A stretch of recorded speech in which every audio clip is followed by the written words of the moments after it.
Well, okie dokie, folks. Pride Month is coming to an end here for us, finally, thank goodness, because we have done a whole lot of unintended coverage of that here at the Soule of Wisdom. I never intended to do a single video on it, but I've ended up doing a bunch of them because it's just been the month that's kept on giving. So to wrap up the coverage of Pride Month, we had so many things that we could have chosen from the old ugly looking dude who was twerking in front of this little girl as the little girl cheered her on at a pride parade, to another pride parade where there was a whole bunch of bikers who were riding around nude, and that was okay and cheered on. But I'm choosing to go with a skateboard story, specifically how a father of three beat a bunch of kids. So we're going to get into that, but before we do, I am Dan. This is the Soule of Wisdom. Thank you for joining me. If you haven't already done so with this channel, please do take a moment to hit the like button on this video, subscribe to the channel, hit the notification bell so you can be alerted to when we post new videos, and if you do enjoy this video, please do consider sharing it with your friends on your various social media platforms. Thank you very much. Right on your screen, we can dig right into it. If you're on YouTube or Rumble, play along. You're visually gifted. On the podcast side, listen along. This from the Daily Mail. This is Ricci Tres. He is 29. And he said, "I'm not going to go easy on them just because they're kids." Trans skateboarder 29 defends competing against young girls and insists she doesn't have a physical advantage. So this is the story here, okay? There's this former dude, now a chick, name's Ricci Tres, also goes by Ricky and Trace for whatever reason. She, I guess, is 29 years old. She beat a bunch of children. And here you can see on your screen the breakdown. This was an event in New York City that happened just this past weekend, as I have read. It's not like it's a high-paying event or anything like that. Ricky won $500. So, you know, it's not like the other people were out huge sums of money. But you can see Ricky was 29, or is 29. And she beat Shiloh Catori, who is age 13, and Jordan Pascali, who is 16. Chrissy Brown is 28. Yuri Ikura, not sure, age 10, and a girl named Jessica, age 12. That was your top 6. 4 of the top 6 were under 16, and this 29-year-old comes out and wins. Alrighty. Well, this from Fox News. The trans skateboarder, Ricci Tres, is a combat vet and a dad who was rejected from the Olympics. So let's see what they have to say. 29-year-old biological male came in first place. We know this already. 1 over 13-year-old girl. We know that already. Tres said, "I have 3 kids. I'm married. I did my time in the military. I own a company. I've decided that I like being pretty and cute." She said this in an interview about skateboarding last year. "So everything that goes with that is female. I love female bodies. I think it's a work of art." Tres does not intend to medically transition outside of hormone therapy.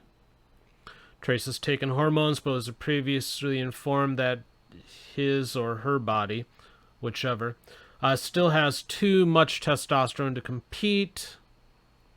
I know I'll never be a woman because women are miraculous. They have babies, they create life, they do awesome stuff. I'll never have that ability, but I feel like I'm a woman. I wish I was born one, so I'll try to fill that image as much as I can for myself. Yada, yada.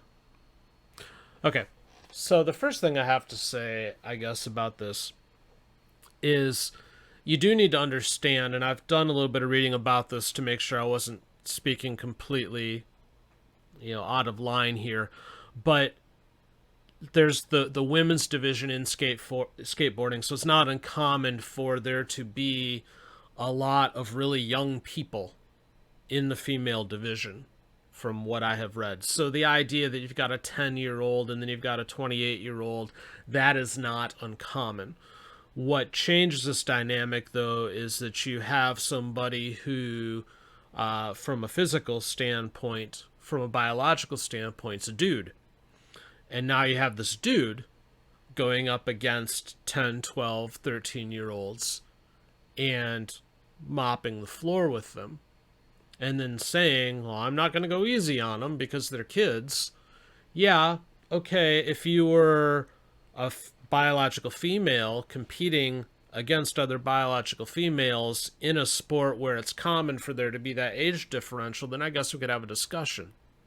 Okay, but there are just innate physical differences between the female and the male body. It's biological, it's there.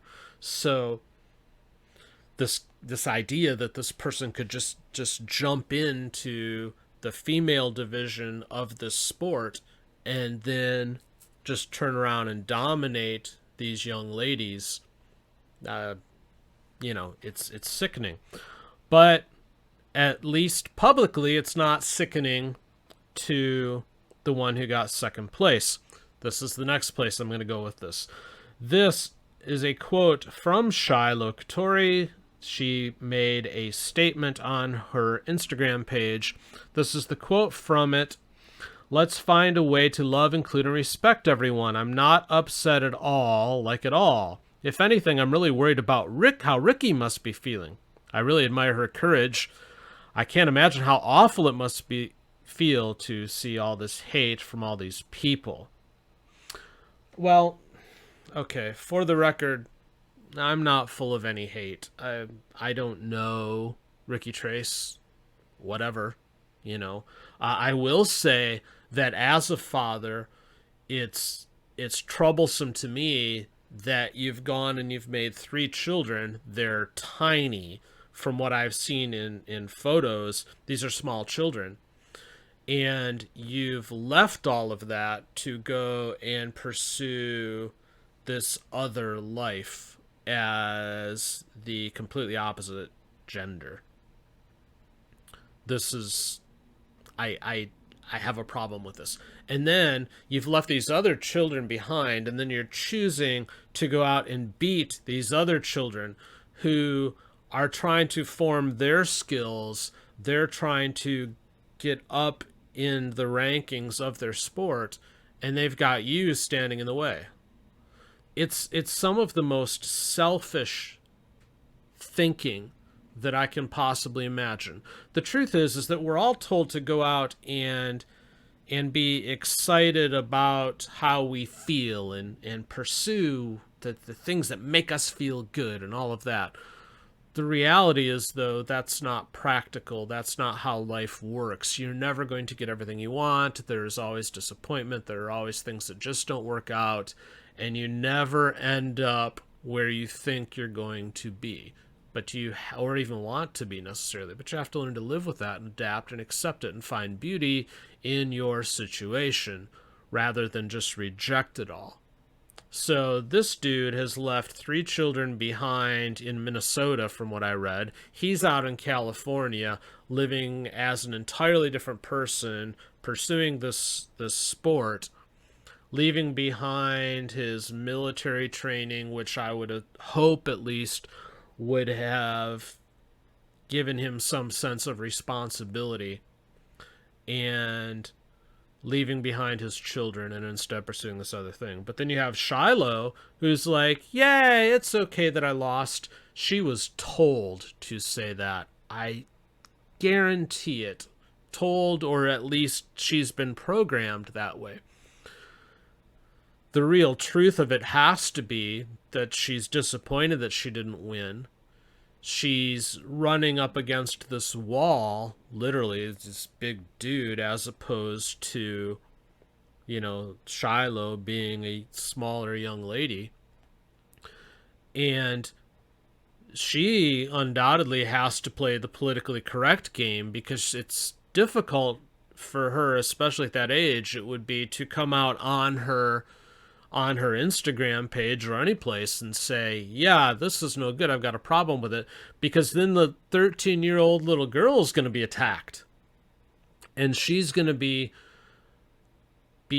demeaned for being anti-trans. And how could you be this way? We have to let everybody live their lives and do their thing. So it's easier for her to just say, yeah, it's okay, it's no big deal, I lost, I feel bad for Ricky. That's sick. It's sick, it's twisted, it's wrong. But is this any surprise to end Pride Month, this month that brought us things like bottom-friendly menus and Burger King sandwiches with 2 top or 2 bottom buns, and people riding around in parades naked on their bicycles while little kids cheer and go, yay, we're all inclusive and happy and this is fun? I don't know. I bring you this story out of sadness, my friends, not because I'm particularly against any of the alphabet community's things that they want to go do. It's more about the effect that this is beginning to have on other people, and it's a big effect. It's sad to say, but the argument is being made now that men make better women than women do. And if you just disengage your brain from political correctness for a moment and think about that statement, there's some validity to it. Because we have these men who are choosing to, quote unquote, become women and then go into women's sports and do women's things. And not only are they dominating, they're being celebrated for their domination. We've reached that point for all the arguments we've heard, especially this week, about Roe versus Wade and women's rights and how, you know, women have to fight for everything. At the same time, we're saying that this group of men can make better women than women can. So think about that as we finish out this Pride Month. Think about that and how twisted and frankly evil that concept is. But it's mainstream and you can't deny it. But let me know what you think. Am I off base here? Is it okay that Ricci Tres, 29-year-old father of 3, just won a women's event, beating a bunch of teen and preteen girls? Is that cool? Do you agree with what I'm saying, that we're being pushed this narrative that we have a group of men that arguably make better women than women do? I think it's ridiculous, but it's happening. Let me know your thoughts. Please do be respectful in the comments. That is all I ask. But I'm going to leave it there until the next time I see you. Thank you for watching.